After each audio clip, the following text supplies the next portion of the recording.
चलिए दोस्तों शुरू करते हैं इल्यूमिनेशन के बचे हुए प्रश्नों को। आ जाइए। कह रहा है निम्नलिखित में से कौन सा साधित्र यानी कि उपकरण एनई की अनुशंसा में 50 वॉट पर माना जाता है? तो बताओ इनमें से कौन सा है? तो आपको पता है 50 वॉट पे कौन सा चला सकते हो? तो एक ही है फ्लोरोसेंट, बाकी सीलिंग फैन, टेबल फैन ये तो नहीं। तो ऑप्शन क्या हो जाएगा? 50 वॉट के संधारित्र के साथ, 50 वॉट के संधारित्र के साथ ये रहा। भाई इसकी क्षमता तो 50 है लेकिन इसको संधारित्र जोड़ना पड़ता है, तो ट्यूबलाइट में नहीं लगाते हो कैपेसिटर। ऑप्शन नंबर सी। बाकी सीलिंग फैन में कैपेसिटर लगाने की जरूरत ही नहीं। एक ट्यूबलाइट का स्टार्टर का अवयव क्या होता है? मुझे बताओ स्टार्टर क्या होता है? तो आप बोलोगे स्टार्टर में क्या होता है? कुछ नहीं, प्रतिरोध लगा होता है, कैपेसिटर लगा होता है, ताकि कैपेसिटर क्या करता है, शुरू में क्या पावर फैक्टर बढ़ा देता है, स्टार्टिंग टॉर्क दे देता है। तो कुंडली नहीं बेटा, कुंडली किस में होती है? चौक में होती है, तो ये तो हो नहीं सकता। प्रतिरोध और संधारित्र नहीं। संधारित्र और द्विपट्टी बेटा देखो, इस अगर ये द्विपट्टी नहीं दिया होता द्विधात्विक पट्टी, तो आप प्रतिरोध लगा सकते थे, लेकिन इसने खुद ने दे दिया मेटेलिक शीट, तो आप इसको लगाओगे। क्यों? क्योंकि इसके अंदर क्या होता है, यूं मेटल की शीट लगी हुई रहती है, तो यूं जैसे ही ऑन होता है ना, तो वो दोनों शीटें आपस में टकराती है। तो ऑप्शन नंबर सी मेरा ज्यादा सही है। अगर ये द्विधात्विक पट्टी नहीं होता ना, यानी कि दो अलग अलग धातु की पट्टी नहीं होती, तो मैं ये लगाता ऑप्शन। ठीक है, तो मेरे पास ऑप्शन क्या आ जाएगा? सी।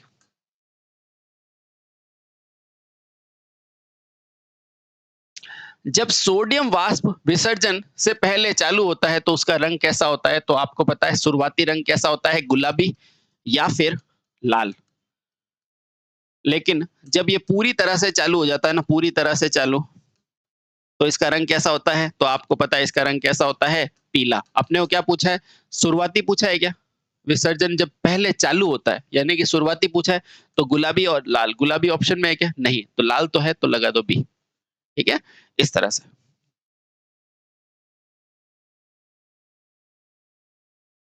कौन सा तत्व सिनेमा प्रोजेक्टर में होता है? तो आपको पता है सिनेमा प्रोजेक्टर के अंदर एक ही आता है, कार्बन आर्क लैंप।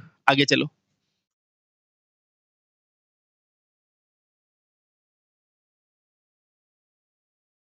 ये कह रहा है लाल रंग की एलईडी का फॉरवर्ड वोल्टेज कितना होता है? तो बेटा याद कर लो 1.8 वोल्ट होता है। कितना होता है? 1.8 वोल्ट। आगे चलो। एक प्रकाश बल्ब में जो फिलामेंट होता है वो किसका अनुकूल होता है? आपको ही पता है कौन सा फिलामेंट होता है? टंगस्टन का फिलामेंट होता है। ये अनुकूल क्यों होता है? क्योंकि इसका गलनांक क्या होता है बेटा? ज्यादा होता है। कितना होता है? 3500 डिग्री तक होता है। और इसको काम करने के लिए कार्यकारी तापमान कितना लेते हैं? 2200 डिग्री तक इसको यूज कर सकते हैं। इसलिए सबसे अनुकूल कौन सा है? टंगस्टन।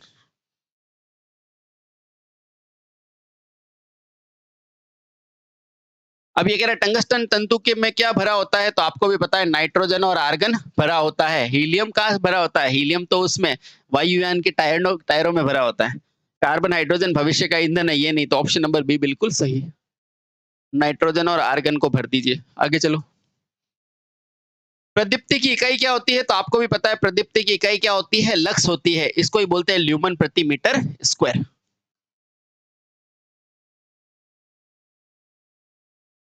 ये देखो बेटा, ल्यूमन प्रति वॉट। ल्यूमन क्या है? आउटपुट। ये क्या है? इनपुट।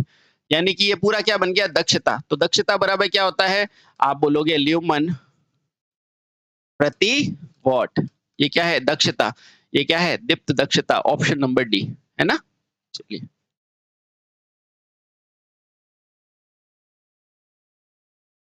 अब देखो बेटा, ये क्वेश्चन है 60 कैंडल पावर स्लो स्रोत से उत्सर्जित कुल फ्लक्स निकालना है। मुझे पता है सूत्र क्या होता है।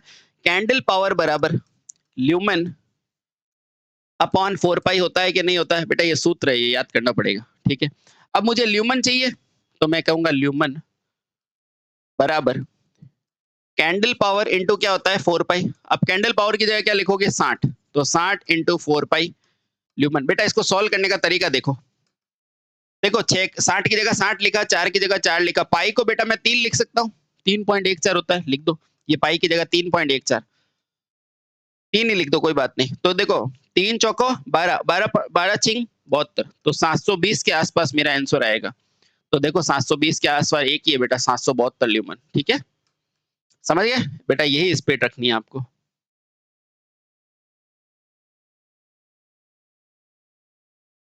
अब ये कह रहा है निम्न में से कौन सी मात्रा इकाई लक्स के लिए होती है? तो कौन सी होती है? प्रदीप्ति होती है। लक्स की इकाई की लक्स किसकी इकाई होती है? प्रदीप्ति की होती है। आसान।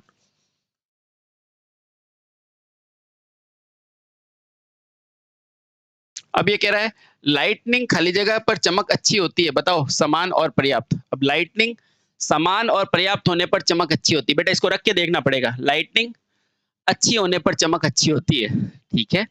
लाइटनिंग औसत होने पर चमक अच्छी होती नहीं। लाइटनिंग भी समान होने पर। देखो लाइटनिंग अच्छी का मतलब क्या है? आपकी अगर आंखों के अंदर मैं टॉर्च डाल दूंगा तो आपको दिखेगा क्या? नहीं। टॉर्च की रोशनी डालूंगा नहीं दिखेगा ना। क्यों? क्योंकि चमक ज्यादा हो जाएगी। तो लाइटनिंग अगर समान और पर्याप्त हो ना तो ही क्या होता है? रोशनी ज्यादा होती है, अच्छी होती है यानी कि। ठीक है, तो इसलिए ये। अब ये कह रहा है निम्न में से किसके लिए उच्चतम उच्चतम प्रदीप्ति की जरूरत होती है? बेटा मैंने क्या बताया, सबसे ज्यादा इल्यूमिनेशन कहाँ चाहिए? प्रूफ रीडिंग में। प्रूफ रीडिंग ऑप्शन में है तो लगाओ। अगर महीन कार्य दे रखा है तो फिर उसको लगाओ। ठीक है, इसलिए प्रूफ रीडिंग।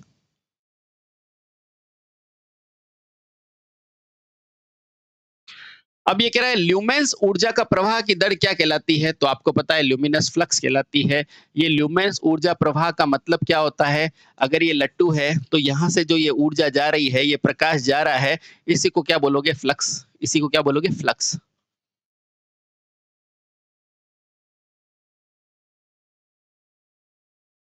अब ये कह रहा है एक प्रकाश का समान विकिरण पर किस पर निर्भर करता है? स्थान और ऊंचाई पर। देखो मान लो ये इतना बड़ा कमरा है और यहाँ पर आप एक लट्टू लगाओगे तो यहाँ तक रोशनी पहुंचेगी क्या? नहीं।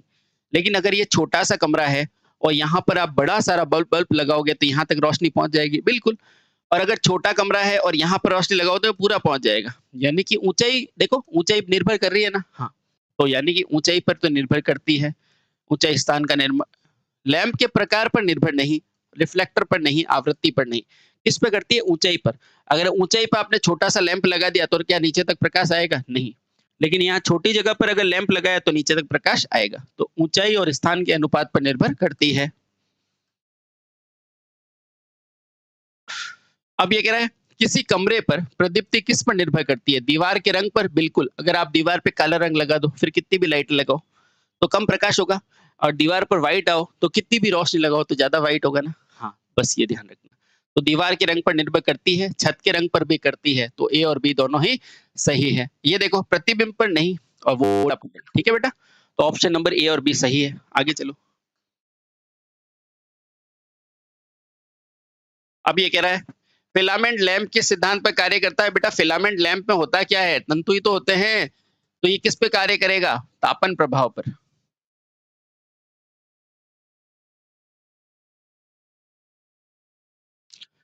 फिलामेंट लैंप का पावर फैक्टर क्या होता है? बेटा अभी मैंने बताया था फिलामेंट लैंप में क्या होता है। ये क्या है? ये फिलामेंट, ये प्रतिरोधी तो है। तो ये प्रतिरोध का तापमान का पावर फैक्टर कितना होता है? तो आप बोलोगे इकाई होता है बस।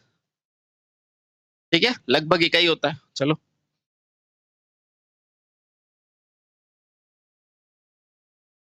अब ये कह रहा है एक वोल्टा प्रचालन में फिलामेंट लैंप का जीवन काल क्या होता है? कम होता है। देखो 1 वोल्टा प्रचालन में फिलामेंट लैंप का जीवन काल में वृद्धि क्या होती है? कम होती है। ठीक है, नॉर्मल। अब सिंपल सा इसको ऐसे समझो।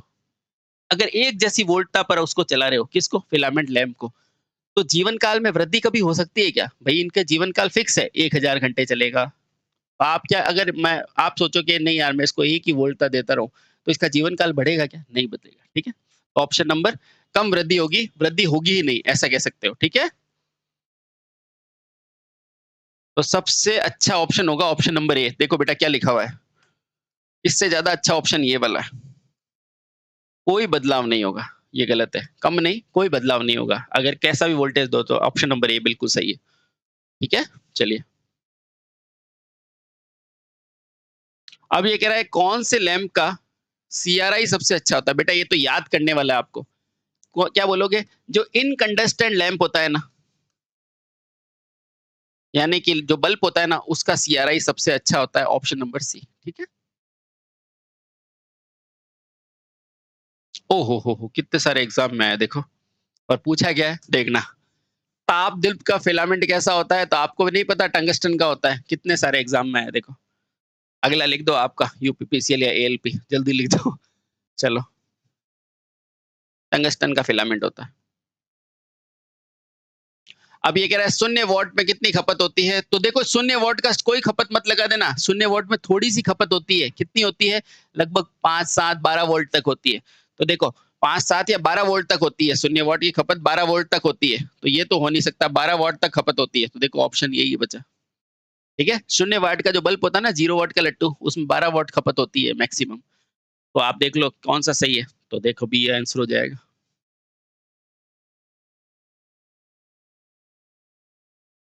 अब ये कह रहा है ताप दीप्त लैंप में शीत प्रवर्तक कितना होता है? तो वो 2 गुना होता है। बेटा ये सिंपल सा देखना, एक है ठंडा इलेक्ट्रोड, एक है गर्म इलेक्ट्रोड, दोनों का पूछ रहा है कितने गुना होता है? तो बोलोगे 2 गुना होता है। जो ताप वाला होता है उसका प्रतिरोध शीत वाले से लगभग कितना होता है? यानी कि जो कोल्ड कैथोड होता है ना, उससे क्या होता है? डबल होता है, बस 2 गुना।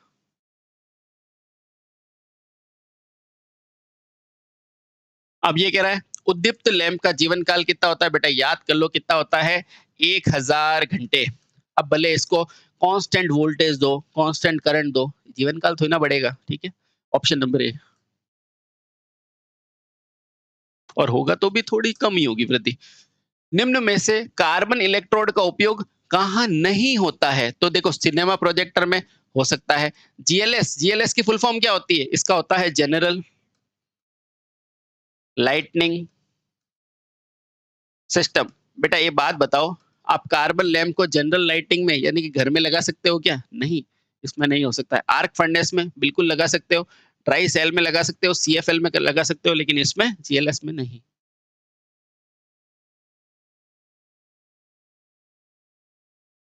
अब ये कह रहा है आमतौर पर भरी जाने वाली गैस में कौन सी भरते हो? एक तो नाइट्रोजन भरते हो और एक क्या भरते हो? आर्गन भरते हो। देखो ऑप्शन में क्या है? कार्बन डाइऑक्साइड नहीं, हाइड्रोजन नहीं, नाइट्रोजन है, ऑक्सीजन नहीं। तो देखो नाइट्रोजन हो और आर्गन दोनों में से जो ऑप्शन हो वो लगा देना। ठीक है? तो ऑप्शन नंबर सी। अब कितने सारे एग्जाम में पूछा है देखो। निम्नलिखित में से कौन सी गैस लगभग मोनोक्रोमेटिक, देखो ये शब्द बहुत अच्छा है बेटा। मोनोक्रोमेटिक यानी क्या है? एक वर्णीय। क्या होता है? एक वर्णीय। एक वर्णीय। मोनोक्रोमेटिक का मतलब क्या होता है? एक वर्णीय, जैसे लेजर लाइट। तो बताओ इनमें से कौन सी मोनोक्रोमेटिक लाइट देता है? तो एक ही है, सोडियम वाष्प लैंप, है ना? तो जीएलएस होता है ये लट्टू, ये तो क्या होता है? बहुत सारे वर्ण वाली लाइट देता है, तो ये नहीं होगा। ट्यूब लाइट में भी बहुत सारे वर्ण होते हैं, मरकरी में भी होता है, लेकिन सोडियम वाष्प लैंप एक ही वर्ण का प्रकाश देता है। Option number A.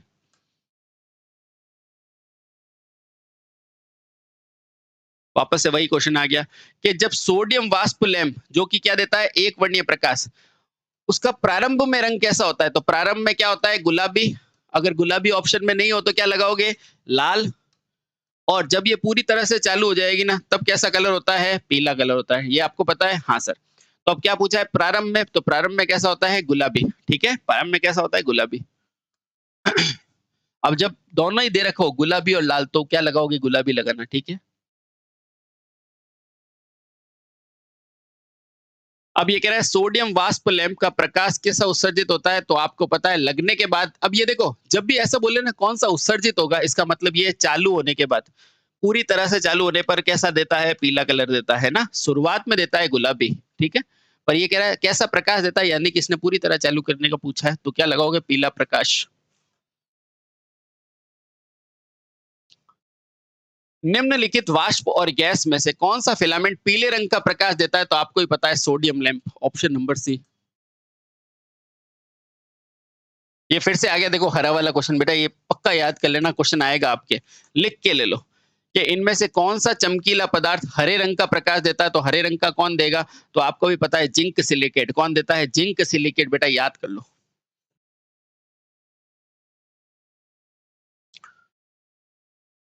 अब ये कह रहा है पारद वाष्प लैंप कैसा देता है? तो पारद वाष्प लैंप कैसा देता है? नीला। सोडियम कैसा देता है? सोडियम लैंप कैसा देता है? तो आप क्या बोलोगे? सोडियम लैंप देता है पीला। और एक क्या है? पारद वाष्प लैंप। पारद वाष्प लैंप कैसा देगा? वो देगा हरा नीला कलर का। ठीक है? चलिए बेटा ये दोनों याद रहने चाहिए आपको। अब ये कह रहा है हाई प्रेशर मरकरी वेपर का इस्तेमाल किसके लिए किया जाता है? मुझे बताओ, हाई प्रेशर मरकरी वेपर है तो कहाँ यूज करोगे? तो आप बोलोगे रोड लाइट्स या ऐसी जगह पर जहां पर ज्यादा प्रकाश की जरूरत है। ठीक है? अब देखो घरों में बिजली व्यवस्था के लिए ज्यादा प्रकाश चाहिए क्या? नहीं। लेबोरेटरी में ज्यादा चाहिए क्या? नहीं। क्लासरूम में नहीं। अस्पतालों में नहीं। कहाँ चाहिए? सड़कों पर बिजली व्यवस्था के लिए जहां दूर तक रोशनी पहुंचानी हो। अब ये कह रहा है ट्यूबलाइट सर्किट में चौक का कार्य क्या होता है? चौक का कार्य क्या होता है? वोल्टेज को बढ़ाना, कितना? 1000 वोल्ट तक। या फिर धारा को उच्चतम मार्ग पर पहुंचाना। धारा को सीमित करना नहीं, धारा को उच्चतम मार्ग पर पहुंचाना। वोल्टता को बढ़ाना, यही प्रारंभिक कार्य होता है। फिलामेंट को गर्म करना नहीं, शुरुआत में धारा सीमित करना नहीं, और लाइट को सुरक्षित करना ये भी नहीं। तो क्या हो जाएगा? वोल्टता को प्रेरित करना सही उत्तर है।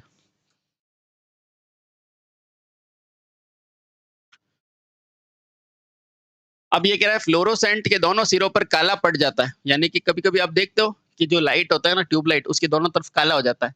वो पूछ रहा है इसका कारण क्या है? इसका कारण क्या है? इसको बार बार आप चालू बंद कर रहे हो, बिल्कुल इसका ये भी कारण हो सकता है। अधिक और कम वोल्टता, ये भी हो सकता है। चौक अनुचित है, यानी कि चौक सही नहीं है, ये भी कारण हो सकता है। और प्री हीट के लिए स्टार्टर बहुत अधिक समय लेता है, ये भी हो सकता है। तो ये सारे ही कारण बेटा इसके लिए हो सकते हैं।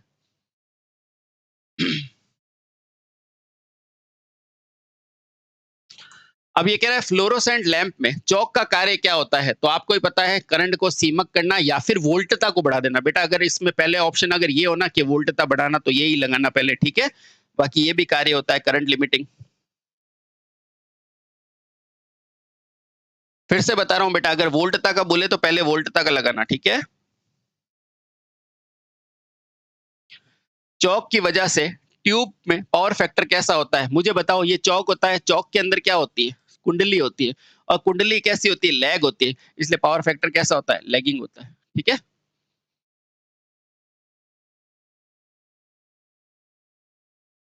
अब ये कह रहा है फ्लोरोसेंट ट्यूब में पूरे स्टार्टर में कैपेसिटर का कार्य क्या होता है? कैपेसिटर का कार्य क्या है? पावर फैक्टर बढ़ाना। ये लो ऑप्शन नंबर ए।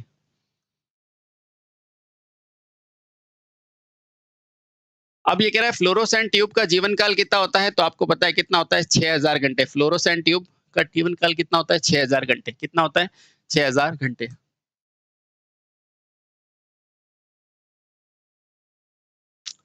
अब ये कह रहा है आरंभ में वोल्टेज वृद्धि प्राप्त करने के लिए प्रदीप्ति फ्लोरोसेंट का घटक कौन सा होता है? आरंभ में वोल्टेज किससे निकालोगे, किससे बढ़ाओगे उसका? तो चौक से बढ़ाओगे। हाँ, तो क्या होता है? चौक। ये क्वेश्चन बहुत अच्छा है बेटा, लिख, अच्छा क्वेश्चन है। देखो, ये पूछता है 40 वॉट का जो अगर ट्यूबलाइट है ना, उसकी लंबाई कितनी है? तो आप बोलना 1.2 मीटर। 1.2 मीटर। बेटा इसकी जगह ये भी आ सकता है 120 सेंटीमीटर, ठीक है।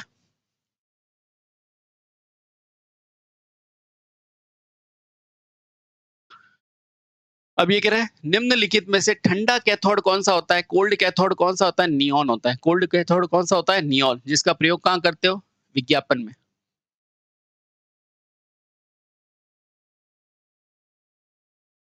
अब ये कह रहा है खाली जगह में डीसी की आपूर्ति जरूरी है। बेटा किस में होती है? आर्क। क्या होता है? जो आर्क दीप होती है ना, आर्क दीप, उसमें किसकी प्रयोग किया जाता है? उसमें डीसी सप्लाई जरूरी है, ठीक है। बाकी सब में एसी जरूरी है। एसी और डीसी चल सकता है, लेकिन आर्क जो होता है उसमें डीसी जरूरी है। फिर से क्वेश्चन आ गया, देखो बेटा। कार्बन आर्क लैंप का प्रयोग कहाँ होता है? तो ये बेटा सबको याद होता है, सिनेमा प्रोजेक्टर में कार्बन आर्क लैंप का होता है। नियॉन का कहाँ होता है? विज्ञापन में होता है। अच्छा क्वेश्चन है बेटा ये, देखो। खेल के मैदान में प्रदीप्ति के लिए कौन सा लेते हो? फ्लड लाइट लेते हो। कौन सी लेते हो? Flood light. बेटा ऑप्शन में अगर फ्लड लाइट हो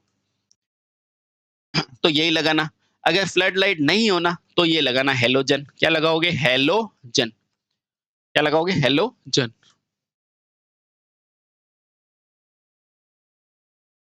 इलेक्ट्रिक डिस्चार्ज लैंप किस प्रकार का होता है? इसमें क्या होता है? इलेक्ट्रिक डिस्चार्ज, यानी कि जैसे आपने इलेक्ट्रिक करंट दी है, उससे इसके अंदर की गैसों का क्या होता है? आयनीकरण होता है।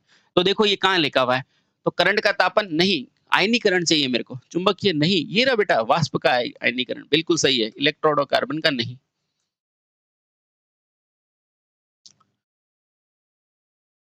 धुएं के कारण वायु प्रदूषण को कम करने के लिए विद्युत संयंत्र को स्थापित किया जाता है। बताओ। धुआं जो होता है ना, धुआं, उसमें जो प्रदूषण को सीमित करने के लिए क्या लगते हैं? प्रेसिपिटेटर लेते हैं। कौन सा? प्रेसिपिटेटर। बेटा इसका नाम क्या होता है? Electrostatic precipitator. वापस पढ़ो। धुएं के कारण वायु प्रदूषण को कम करने के लिए जो विद्युत संयंत्र होता है, अब बताओ कौन सा? तो आप बोलोगे ताप विद्युत संयंत्र। ताप विद्युत संयंत्र में जो लेते हो ना उसका नाम क्या होता है? इलेक्ट्रोस्टैटिक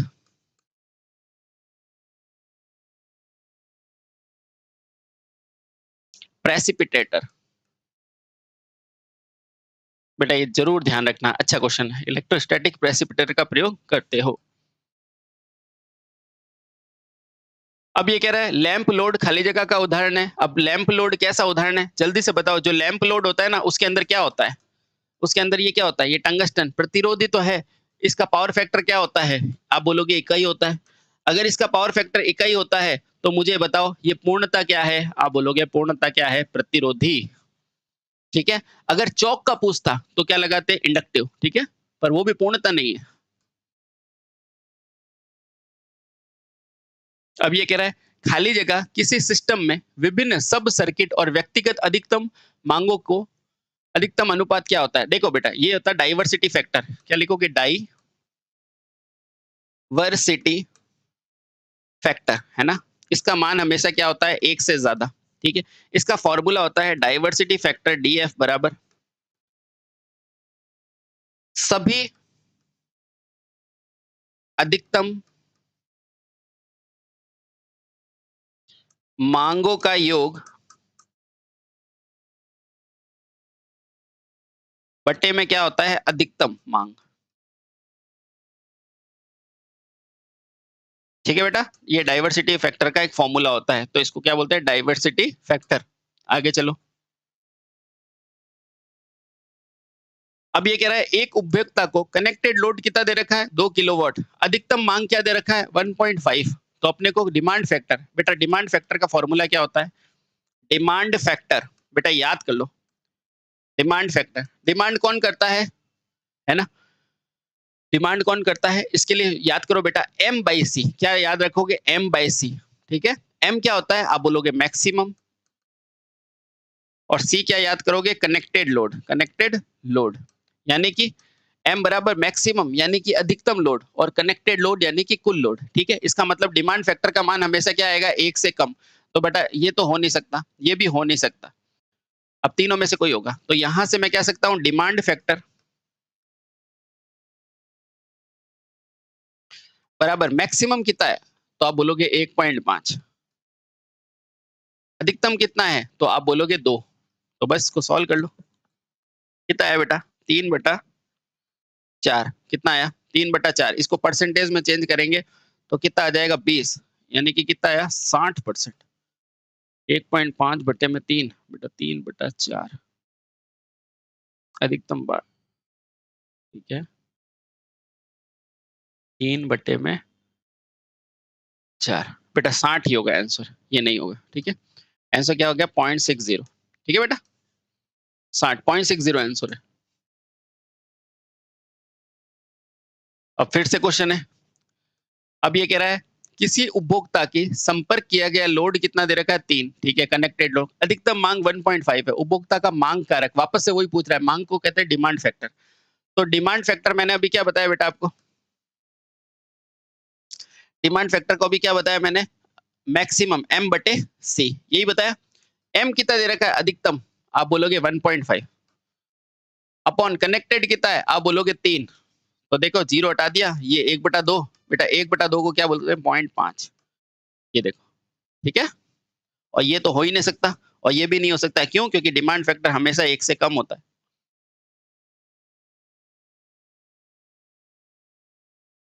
अब ये कह रहा है साधारण पाठन के लिए कितना यूज करोगे? तो आपको भी पता है कितना लोगे? 60 से लगाकर 100 ल्यूमन प्रति मीटर स्क्वायर साधारण पाठक के लिए यूज होता है, यानी कि जनरल रीडिंग के लिए। अब ये कह रहा है प्रदीप्ति लैंप में फिलामेंट टंगस्टन का उपयोग क्यों होता है? टंगस्टन का, क्योंकि इसका गलनांक ज्यादा होता है। तो देखो ये लिखा हुआ है क्या, क्यों किया जाता है? क्योंकि इसका गलनांक ज्यादा होता है। बिल्कुल ये भी सही है। उच्चतम तापमान पर यह संरक्षित रहता है। नहीं बेटा ये नहीं। टंगस्टन कठोर होता है और पतले फिलामेंट को तोड़ना मुश्किल होता है। टंगस्टन क्या होता है? कठोर होता है, और ये पतला भी होता है। बेटा अगर आप इन दोनों में से आप कंपेयर करोगे ना तो ये ज्यादा अच्छा है। टंगस्टन आपूर्ति 118 ये नहीं। बेटा देखो ये भी सही है कि टंगस्टन का गलनांक ज्यादा होता है, बिल्कुल होता है 3300 डिग्री। पर ऐसे भी मेटल है जिसका इससे भी ज्यादा गलनांक होता है। तो इन दोनों की कंपेयर करोगे ना तो टंगस्टन का फिलामेंट पतला होता है, ये ज्यादा अच्छी विशेषता है। तो जब ये दोनों आएगा तो आप क्या ऑप्शन लगाओगे? आप ऑप्शन लगाओगे सी। ठीक है, आप ऑप्शन लगाओगे, बेस्ट उत्तर क्या है? सी। ये कठोर होता है और इसमें पतले फिलामेंट बनते हैं।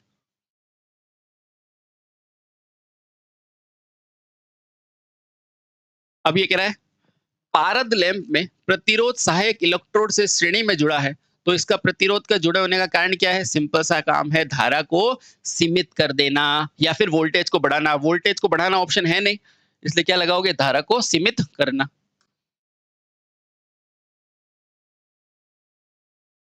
अब ये कह रहा है एक नियॉन साइन लैंप, नियॉन का किस में लेते हो? साइन लैंप, यानी कि एडवर्टाइज के लिए। तो वोल्टता के लिए किस पर निर्भर करता है? मुझे बताओ, नियॉन साइन लैंप किस पर निर्भर करेगा? तो इसमें ट्यूब की लेंथ पे करेगा या फिर ट्यूब के किस पे करेगा? व्यास पे करेगा। ठीक है, तो देखो कौन सा है? ट्यूब की लेंथ भी है, ट्यूब का व्यास भी है, मोटाई पर नहीं बेटा, ये नहीं है। ये कह रहा है आवश्यक वोल्टेज ट्यूब के व्यास पर निर्भर करेगा। बेटा ये गलत है, ये क्वेश्चन, इस क्वेश्चन में सही उत्तर नहीं है। रुको, ये सही नहीं है, ये क्वेश्चन में मिसिंग है कुछ। रुको, इसका रहने दो ना बेटा, ये क्वेश्चन हटा दो, आगे चलो। और वैसे व्यास होता है सही उत्तर, आगे चलो। प्रदीप्तशील लैंप में पश्चकारी शक्ति गुणांक बढ़ाने के लिए आवश्यक क्या है? लैंप की वोल्टता, परिपथ के संयोजित करना, परिपथ में संधारित्र को श्रेणी क्रम में करना या परिपथ में प्रेरक संयोजित करना। बिल्कुल सही है। क्यों? क्योंकि देखो बेटा, ये प्रदीप्तकारी लैंप है और उसके अलावा क्या है? पश्चगामी शक्ति गुणांक। और पश्चगामी शक्ति गुणांक किस में होता है? प्रेरक में होता है। तो बेटा ढूंढो प्रेरक कहाँ है? ये वोल्टता, ये तो गलत। ये संधारित्र, ये तो अग्र कर देगा, ये भी अग्र कर देगा। क्या हुआ? प्रेरक। Option number B. बेटा ऐसे आंसर निकालने नहीं आए तो ठीक है, आगे चलो, आगे चलो। अब ये कह रहा है किसी लैंप के द्वारा उत्सर्जित दीप्त प्रवाह फ्लक्स का अनुपात क्या कहलाता है? मुझे ये बताओ, क्षमता क्या कहलाती है? क्षमता क्या कहलाती है? कि जो लैंप ने जो ल्यूमन उत्सर्जित किया है ना, उसका अनुपात चाहिए खपत से। तो मुझे बताओ, ये आउटपुट नहीं है प्रकाश, आप बोलोगे हाँ। ये इनपुट है, तो बेटा यही तो क्या है? इसकी क्षमता। चलो,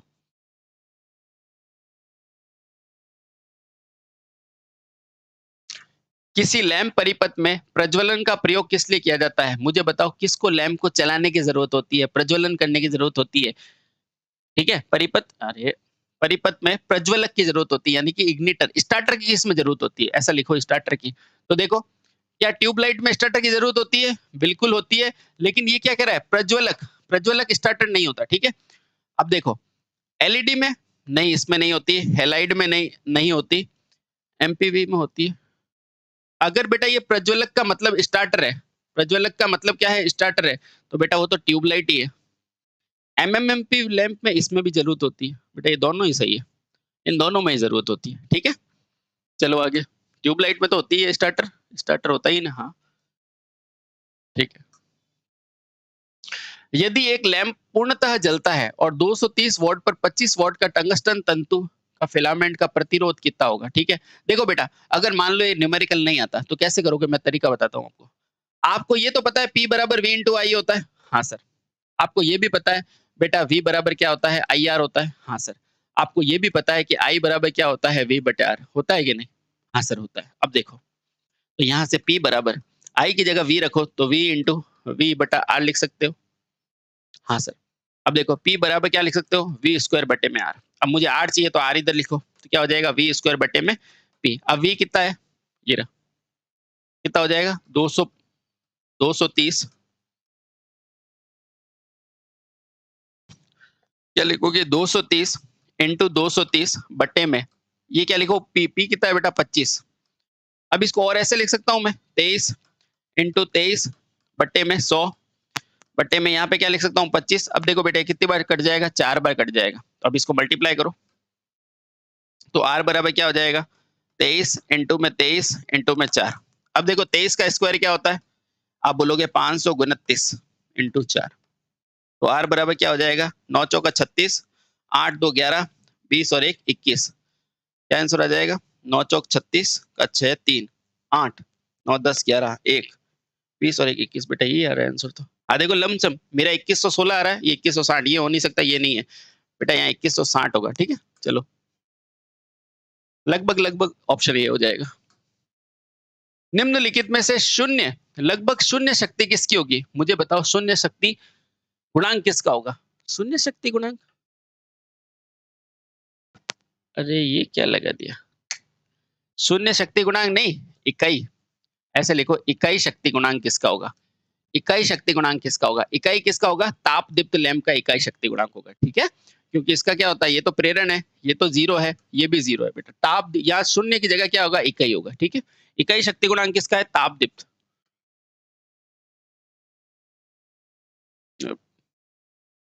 ये याद कर लो बेटा, एक फ्लोरोसेंट की लैंप क्षमता कितनी होती है? आपको पता है 60 वाट की होती है, 30 वाट की होती है, इस तरह से है ना। तो 30 ल्यूमेन प्रति वाट। ये किसकी ज्योति दक्षता पूछ रहा है? ये देखो, ये फिक्स होता है बेटा, ये क्षमता है ना।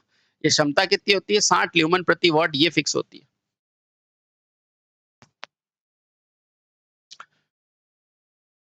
अब एक फ्लोरोसेंट का प्रचालन वोल्टता कितनी होती है? मैं हमेशा से बता रहा हूँ 1000 वोल्ट। इसी के लिए क्या लगाते हैं अपन? चौक लगाते हैं, ताकि इतनी वोल्टता मिल जाए, क्योंकि घरों में तो अपन 230 ही आती है। अब ये कह रहा है एक प्रकाश स्रोत द्वारा उत्सर्जित प्रदीप्त में से सतह से किसी बिंदु पर अभिलंब में अभिवाद जो है वो 30 डिग्री का, 60 डिग्री बढ़ता है, तो प्रत्यावर्तन कोण क्या हो जाएगा? निकालने की कोशिश करते हैं। देखो बेटा, अपने को फॉर्मूला क्या पता है? ई बराबर आई बटे में डी स्क्वायर कॉस थीटा। बेटा ये फॉर्मूला पता है क्या आपको? हाँ बेटा, इसके बारे में कुछ बात नहीं की, यानी कि मैं कह सकता हूँ ई समानुपाती क्या होता है? Cos theta. ठीक है, तो ये भी कह सकता हूं मैं कि E1 बटे में E2 बराबर क्या हो जाएगा? कॉस ऑफ थीटा 1 बटे थीटा 2। ठीक है, अब पहले में कॉस कितना है? आप बोलोगे पहले में है sir cos of 30 degree. Cos 30 से बढ़ के कितना हो गया? आप बोलोगे कॉस 30 से बढ़ के हो गया कॉस 60। ठीक है, अब कॉस 30 का मान कितना होता है? तो कॉस 30 का मान होता है √3/2। और कॉस 60 का मान कितना होता है? कॉस 60 का मान कितना होता है? आप बोलोगे 1/2 होता है कि नहीं? अब बस रख दो इसको। तो यहां से मैं ये अनुपात ही तो पूछ रहा है, तो अनुपात देखो बेटा, E1 बटे में E2 कितना हो जाएगा? √3/2 और बटे में क्या हो जाएगा? 1/2। बेटा ये 2 से 2 कट गया और मेरा E1 बटा E2 कितना आ गया? आप बोलोगे √3/1। Option number A. ठीक है बेटा, आसान। बाकी सब कांस्टेंट था, इसलिए मैंने ई समानुपाती कर दिया cos थीटा के।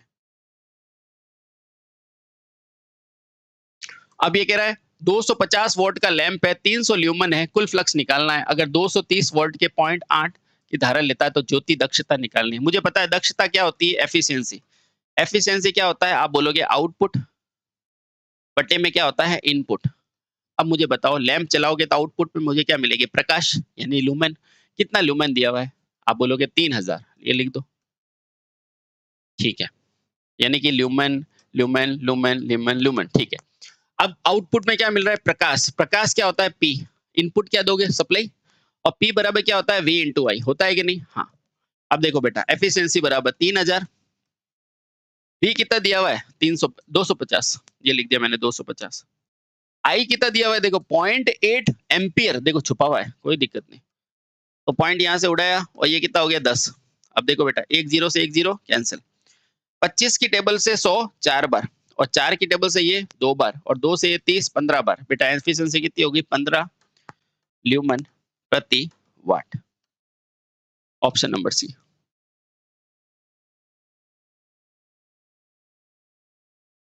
अब ये कह रहा है 8 घंटे में 20 वॉट के 10 एलईडी लैंपों की कितनी लैंप लगा सकते हो? ठीक है, 8 घंटे के अंदर 20 वॉट के 10 एलईडी बल्ब बत्तियों में कितनी यूनिट आएगी? ठीक है, यूनिट समझते हो बेटा? ऊर्जा।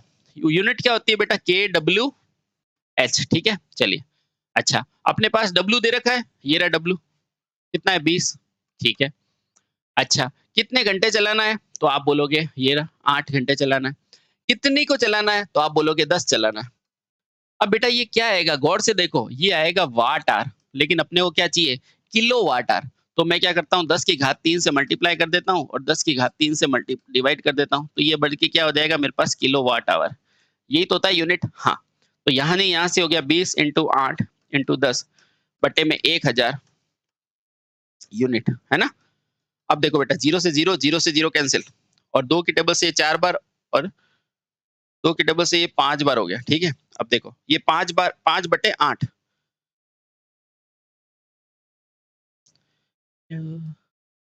ये कितना, अच्छा नीचे क्या हो जाएगा 1000, कितनी है 10 एलईडी है, 8 घंटे चल रही है, 20 वॉट है, ठीक है। तो देखो 0 से 0, 0 से 0, तो मेरे पास बचा कितना, ये देखो 16/10 यानी कि आंसर कितना आ गया 1.6 बेटा, ठीक है। क्या निकाला मैंने, KWS निकाला। सबसे पहले ये W, ये 10 बल्ब है, 8 घंटे चलाया और 1000 से भाग दे दिया, मेरे पास 1.6 आ गया, ठीक है।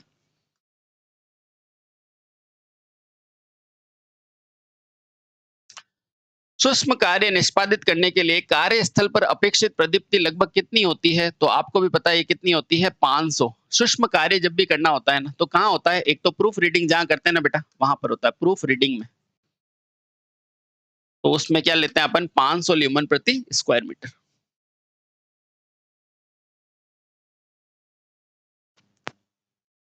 अब ये कह रहा है प्रकाशीय तंतु किस परिघटना पर होता है। प्रकाशीय तंतु जो होता है ना बेटा, ये optical fibre, optical fibre, optical fibre. बेटा ऑप्टिकल फाइबर होता है ना, वो हमेशा पूर्ण आंतरिक परावर्तन पर कार्य करता है, टोटल इंटरनल रिफ्रैक्शन पर कार्य करता है। अब ये कह रहा है गैस निरावेशित लैंप पूरी तरह जलाने में कुछ समय लगता है, ठीक है, यानी कि गैस डिस्चार्ज को थोड़ा समय लगता है, तो लैंप पूरी जलने में ज्यादा समय लगता है, तो कौन सा है, ये फ्लोरोसेंट लैंप है, सोडियम वेपर लैंप है, जिसका प्रकाश शुरुआत में कैसा होता है गुलाबी और बाद में कैसा होता है पीला। तो कौन सा है ये, सोडियम वेपर लैंप है। ये क्वेश्चन याद कर लो बेटा। दृश्य प्रकाश की वेवलेंथ कितनी होती है, याद करो, नींद में भी याद होनी चाहिए, 4000 से 7000, 4000 से 7000, ठीक है। एयू, एयू का मतलब क्या होता है, अंगस्ट्रॉम, 10 की घात -10।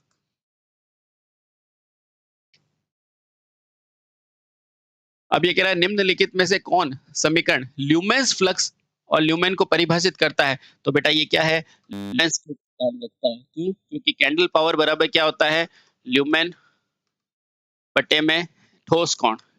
इस ठोस कोण को ही क्या बोलते हो, स्टेरेडियन कहते हो। तो यहां से मैं वापस क्या पूछा है अपने को, ल्यूमेन पूछा है, तो ल्यूमेन बराबर क्या हो जाएगा, कैंडल पावर इनटू ठोस कोण, ठीक है। कैंडल पावर तो ये रही बेटा, और ठोस कोण ये रहा, तो ऑप्शन नंबर बी।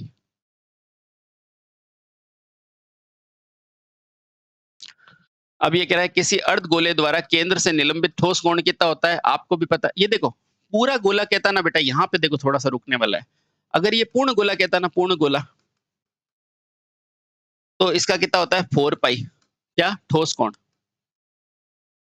लेकिन अगर ये ठोस कोण जो है अर्ध गोले का कहता, ये तो क्या है पूर्ण गोला, अगर ये अर्ध गोले का कहता यानी कि आधे गोले का ठोस कोण कहता, तो कितना हो जाएगा 2 पाई। ये ध्यान रखना बेटा, बहुत इंपॉर्टेंट है, इसका होता है 2 पाई। हाँ, ये आधा गोला आपको कहता ना, तो इसका होता है बेटा 2 पाई और इसका होता है 4 पाई। आपने वो क्या पूछा है, अर्ध गोले का पूछा है, तो क्या लगाओगे 2 पाई।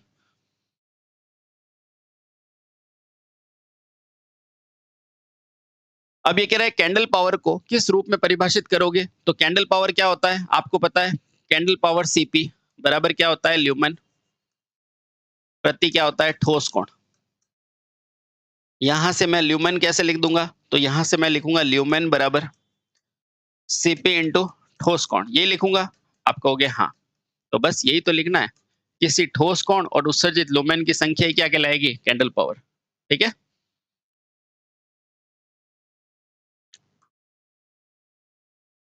वापस से वही क्वेश्चन आ गया, किसी गोले पे निलंबित ठोस कोण। अब देखो जब भी ये गोला कहेगा ना, इसका मतलब ये पूर्ण गोले की बात कर रहा है, पूर्ण गोले के लिए कितना होता है 4 पाई होता है, कितना होता है 4 पाई, ऑप्शन नंबर डी।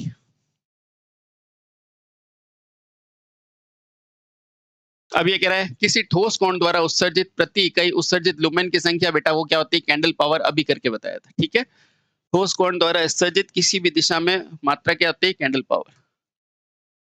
सभी मामलों में कैंडल शक्ति का औसत क्या होता है, मुझे बताओ, इसका होता है प्रदीप्ति घनत्व। सभी समतलों पर, चाहे इधर इधर इधर किसी भी समतलों पे जो नेट होता है ना, वो क्या होता है प्रदीप्ति घनत्व। बेटा ये परिभाषा है, ध्यान रखना क्या है, आराम से वीडियो रोक के इसको पढ़ो।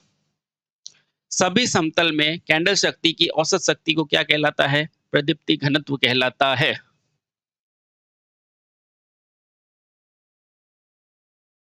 अब ये कह रहा है रोशनी का मात्रक क्या होता है? लक्स होता है। रोशनी का मात्रक क्या होता है? लक्स। और ये किसका होता है? ल्यूमेन, फ्लक्स का, ठीक है? और रोशनी का मात्रक क्या होता है? लक्स। अब ये कह रहा है एक कैंडेला द्वारा उत्सर्जित ठोस कोण पर निहित मान क्या होता है? ल्यूमेन होता है। बेटा यही तो होता है, कैंडल पावर बराबर ल्यूमेन प्रति ठोस कोण। तो देखो ये यही तो कह रहा है, एक कैंडल पावर, यानी कि ये एक कैंडल पावर प्रति ठोस कोण, ये रहा प्रति ठोस कोण पर मात्रा क्या कहलाएगी? ल्यूमेन, ठीक है? अब ये कह रहा है सभी स्थानों में, सभी दिशाओं में मोमबत्ती का औसत मूल्य क्या कहलाता है? वो बेटा ये याद करो, इसको कहते हैं गोलाकार कैंडल पावर। देखो ये गोलाकार को क्या बोलोगे? गोलाकार, mean spherical candle power, MSCP बोलते हैं बेटा। ये क्या होता है? ये ल्यूमेन बटा क्या होता है? 4 पाई होता है। ध्यान रखना बेटा। ये मीन स्पेरिकल कहते हैं, यानी कि मीन स्पेरिकल यानी कि औसत स्पेरिकल यानी कि गोलाकार जो पावर होती है ना, उसको बोलते हैं मोमबत्ती की कुल उत्सर्जित क्षमता, उसको बोलते हैं ल्यूमेन बटा 4 पाई। बेटा ये याद रखना, ऑप्शन डी। अब ये कह रहा है एक सामान्य रूप से स्क्रीन के 25 कैंडल पावर है, ठीक है, विकिरण है, जिसमें प्रदीप्ति 5 है, तो दूरी निकालनी है। तो दूरी कैसे निकालेंगे? आराम से देखो बेटा, कैंडल पावर बराबर मैंने अभी आपको क्या बताया था? कैंडल पावर बराबर बताया था मैंने प्रदीप्ति बटा ठोस कोण। अगर ठोस कोण नहीं दिया हुआ हो तो क्या ले लो आप? दूरी ले लो, ठीक है। अब मुझे दूरी चाहिए, तो यहाँ से मैं दूरी बराबर क्या लिख सकता हूँ? मैं लिख सकता हूँ प्रदीप्ति बटे में ये सैडल कैंडल पावर नीचे। अब प्रदीप्ति है कितनी? तो आप बोलोगे 5। कैंडल पावर कितना है? आप बोलोगे 25, ठीक है। तो यहाँ से दूरी बराबर क्या हो जाएगा? इसको हो गया 1/4 हुआ, ठीक है। अब देखो बेटा क्या करो, इसको भी कर दो आप 25 से मल्टीप्लाई, और इसको भी कर दो आप 25 से मल्टीप्लाई, ठीक है। तो इसका 25 से करोगे, इससे 25 करोगे, तो ये 25 का 5 बार आ जाएगा, और यहाँ से क्या आ जाएगा? 10, यानी कि 0.5 इसकी दूरी आएगी बेटा, 0.5 आएगी दूरी। तो इनमें से कोई भी सही नहीं है, ठीक है, इनमें से कोई भी सही नहीं है। तो इस तरह से हम देख लेंगे कि यहाँ पर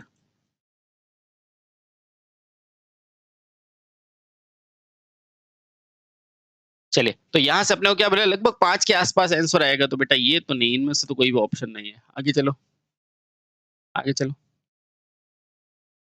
ये कह रहा है किसी भी सतह से एक बिंदु की रोशनी और सतह के बीच की दूरी क्या कहलाती है? तो वो क्या होती है? विपरीत व्युत्क्रमानुपाती होती है। बेटा देखो ना, E बराबर I/d² cos अपॉन थीटा। ये देखो विपरीत व्युत्क्रमानुपाती है, दूरी से संबंध पूछ रहे हैं अपने को। ये स्रोत के बीच की दूरी के वर्ग के क्या होता है? ये देखो देखो बेटा, दूरी के वर्ग के क्या है? व्युत्क्रमानुपाती, ठीक है। अब ये कह रहा है सतह के किसी बिंदु पर रोशनी और इल्यूमिनेशन फ्लक्स नॉर्मल के साथ बनाया गया कोण क्या होता है? वो क्या होता है? सीधे समानुपाती होता है। क्यों होता है? आ जाओ। तो आई बराबर क्या होता है? हमें पता है। ई बराबर क्या होता है?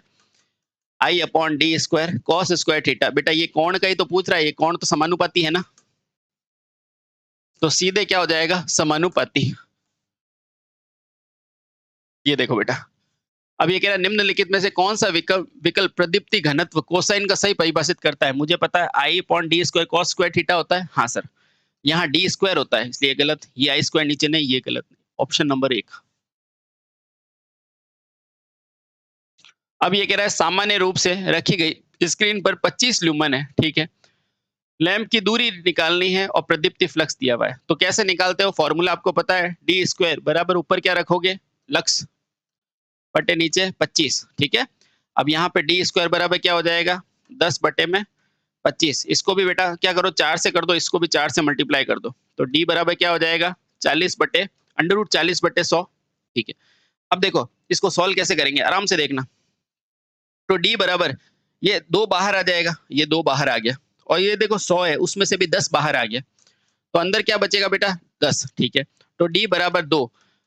देखो 9 का मान कितना होता है बेटा? √9 का मान कितना होता है? 3 होता है कि नहीं होता है? क्योंकि 3 का स्क्वायर 9 होता है, तो 3 के आसपास आएगा, तो इंटू 3 कर दो। बेटा ये कितना हुआ? 6 बटे में 10, इसका भी 0.6 आ रहा है, ये भी ऑप्शन में नहीं है। आगे चलो।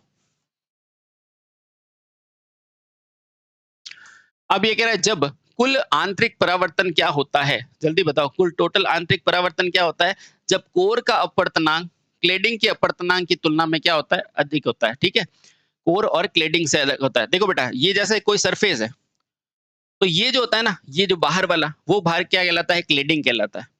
और जो मध्य का भाग होता है वो क्या कहलाता है, कोर।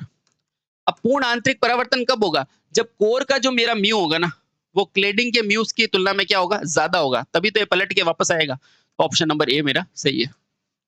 बेटा ऐसा ही याद करना, थ्योरी वाला सब्जेक्ट है।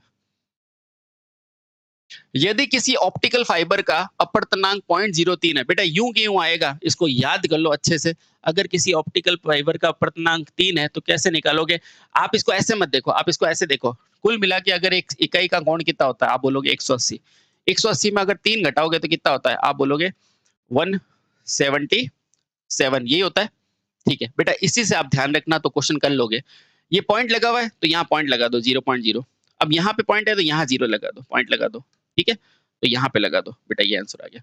ऐसे ही करना बेटा, नंबर मिल जाएगा अपने को। नंबर मतलब है, सही बता रहा हूँ, एग्जाम है, एग्जाम में एक एक नंबर इंपॉर्टेंट रहता है। आगे चलो। यदि ऑप्टिकल फाइबर में प्रकाश का कोण क्रांतिक कोण के बराबर या कम है तो क्या होगा, इसमें प्रसार होगा। बेटा ये परिभाषा है, याद कर लो।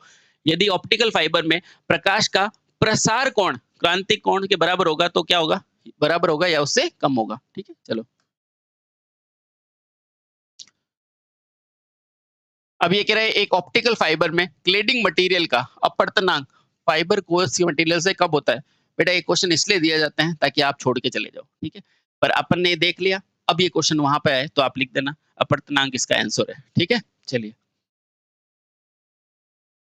आगे चलो। कुल आंतरिक प्रतिबिंब तब होता है जब प्रकाश किस में यात्रा करता है, सघन से विरल में। अब देखो, ये मेरा क्या है, पानी। पानी कैसा होता है, सघन। और ये क्या है, विरल। अब जब प्रकाश की किरण सघन से विरल में जा रही होगी ना, तो ये ऊपर नहीं जाके वापस इसी में मुड़ जाती है। इसको बोलते हैं आंतरिक प्रतिबिंब बनना, इसको बोलते हैं सघन से विरल। ठीक है, चलो। अब ये कह रहा है निम्नलिखित में से विद्युत उत्सर्जक लैंप का उदाहरण नहीं है, पूछ रहा है। तो क्या हो जाएगा, जो फिलामेंट लैंप होता है, फिलामेंट वैक्यूम ट्यूब, वो इसका उदाहरण नहीं होता है। बेटा यूं क्यों, याद कर लो। आगे चलो।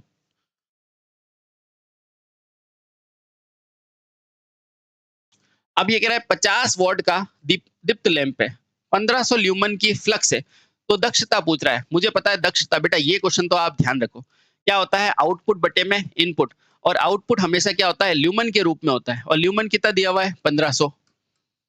और वाट कितना दिया हुआ है, 50। तो बस काट दो, आंसर कितना आ जाएगा, 30 ल्यूमन प्रति वाट। बेटा ऐसे ही इसी अप्रोच से आपको करना है। आगे चलो।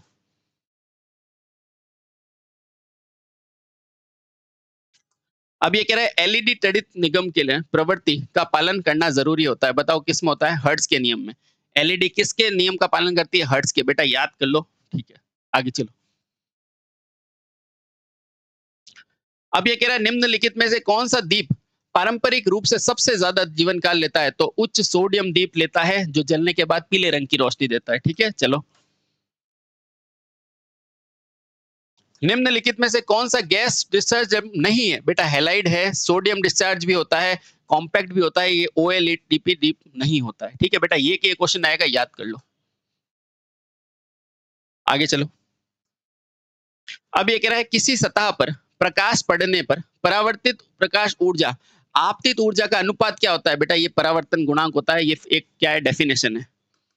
परावर्तन गुणांक जो होता है ना, परावर्तन गुणांक, वो क्या होता है, किसी सतह पर प्रकाश पड़ने वाला प्रकाश और आपतित प्रकाश का क्या होता है, अनुपात होता है। ठीक है, जो रिफ्लेक्ट हुई है वो और जो आई है वो, उसका अनुपात परावर्तन गुणांक कहलाता है। ठीक है, चलिए तो इसके बाद हम अगले लेक्चर पे करते हैं। Thank you so much.